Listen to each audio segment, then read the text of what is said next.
my wife, Molly.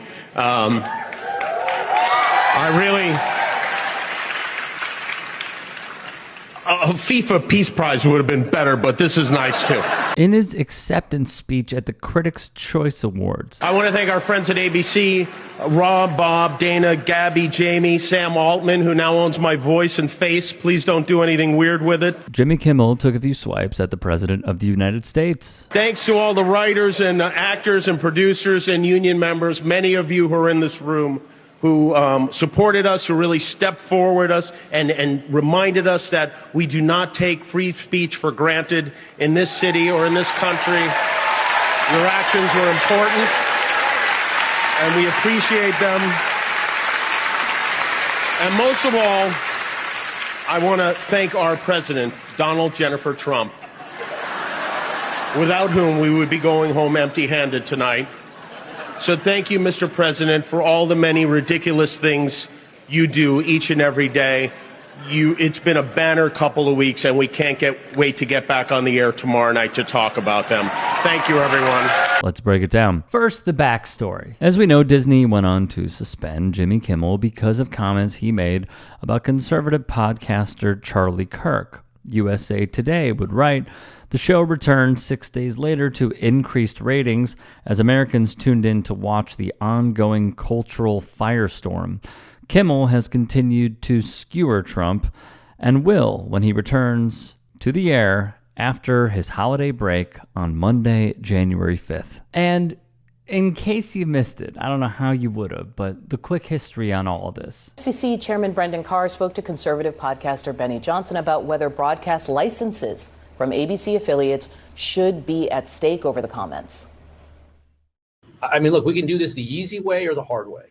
These companies can find ways to change conduct, to take action, frankly, on Kimmel, or, there's going to be additional work for the FCC ahead. What followed was pressure from the owners of local affiliates like Nexstar and Sinclair. ABC yanked Kimmel's show off the air. In a social media post from the UK, Trump congratulated ABC for canceling Kimmel's show and laid out his next target, saying that leaves Jimmy and Seth at NBC before adding, quote, do it, NBC. In this situation, I think the issue was also him saying that the shooter was one of them. People took issue certainly with that description. Does he have legal recourse? Well, so Jimmy Kimmel, I do not believe has legal recourse. ABC, however, could have had legal recourse. But seeing Jimmy Kimmel not have the protection of something as powerful as Disney, because corporate interests in media are filled with such cowardice that you have a situation where not even Bob Iger has the money or the power to stand up to the threat that is presently upon the shores of everyone in media because of how compromised they are by a series of mergers and money interests. And to see Bob Iger show this kind of cowardice and bend a knee again with Trump, not the first time, because what happens here is once you're a coward who's extorted, the bully's going to keep extorting the coward. And when they gave Trump $16 million on something that Stephanopoulos said, they opened the doors now to all of media feeling like it needs to capitulate to a threat, and now you get dangerously close to state-run media. Now, before we give a full recap here, there's one thing that really stuck out to me, and it was when Kimmel said he can't wait to get back on the air because he can't wait to get back to roasting Donald Trump, Donald Jennifer Trump, as he called him. And it reminded me of this from Michelle Wolf at the White House Correspondents' Dinner some years ago. You guys are obsessed with Trump. Did you used to date him? Because you pretend like you hate him, but I think you love him. I think what no one in this room wants to admit is that Trump has helped all of you. He couldn't sell steaks or vodka or water or college or ties or Eric. But he has helped you. He's helped you sell your papers and your books and your TV. You helped create this monster, and now you're profiting off of him. So in full, first off, Happy New Year. In full, here's what I'll say to all of this. The FIFA Peace Prize thing has shown to be such a great farce because FIFA created this entire award because he could not win the Nobel Peace Prize. So Gianni Infantino, who is quite clearly in bed with Donald Trump, parts of the Trump administration, notably Andrew Giuliani, the son of Rudy Giuliani, who is the head of the World Cup Task Force. Trump also serves on the board there. And Infantino is bent over backwards to practically play into who Trump is as a man. And he does this by giving him things, by giving him gold trophies or showcasing trophies that will be presented, bringing him up on stage at the Club World Cup, not forcing him off, and even Chelsea players appearing confused because Donald Trump refused to leave the stage because he wants to be viewed as this winner.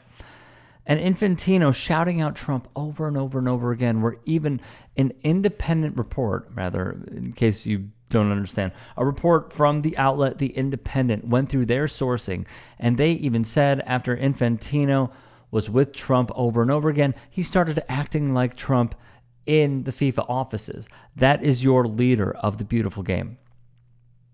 And being given this peace prize while he has bombed Nigeria, he has helped bomb Palestine, he has now bombed Venezuela, and he has done this over and over and over again, where I believe in the span of a year, he has bombed 8 countries as a whole. That is not someone who is peaceful. That is not someone who will ever be peaceful. So the FIFA Peace Prize line was cute. It was fine.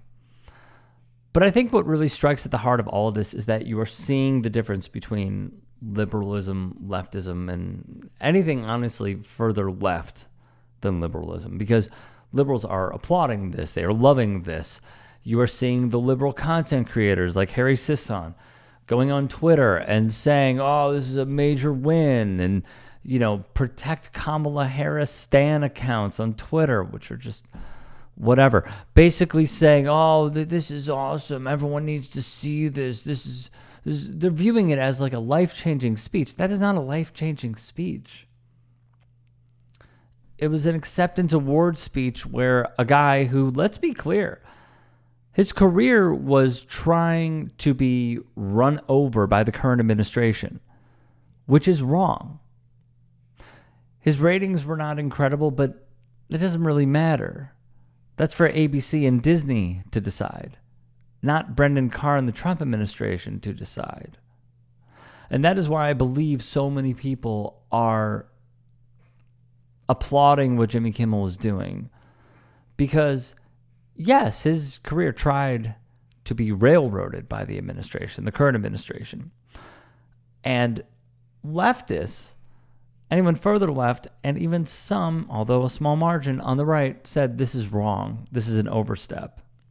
You may not like Kimmel, but we should defend his right to be able to broadcast his own message on network television. Obviously, different rules for streamers, let's say. Way different. But to just be fawned over for this, I just don't get it. And I think Kimmel's like a good dude. Do I watch his show? No, but I will defend his right to have that show. But the Michelle Wolf thing really sticks out to me as well, because Kimmel has made it clear that his show is about going after Trump and Trumpism and Republicans, when folks who are way further left are calling out both sides and saying the biggest driver is money in politics. The biggest driver is that we don't have affordable health care. The biggest driver is that we don't have roads or improved roads or broadband throughout the country or high-speed rail or safe schools. That is the difference. And that is what really just frustrates me the most out of this. Because yes, Kimmel is uberly popular, and he will continue to be popular. But until this message is being brought, you're not going to see it on network television. I don't think you ever will, because those networks would also not put in someone who is going to go against the status quo. They're going to instill people who protect it at all costs.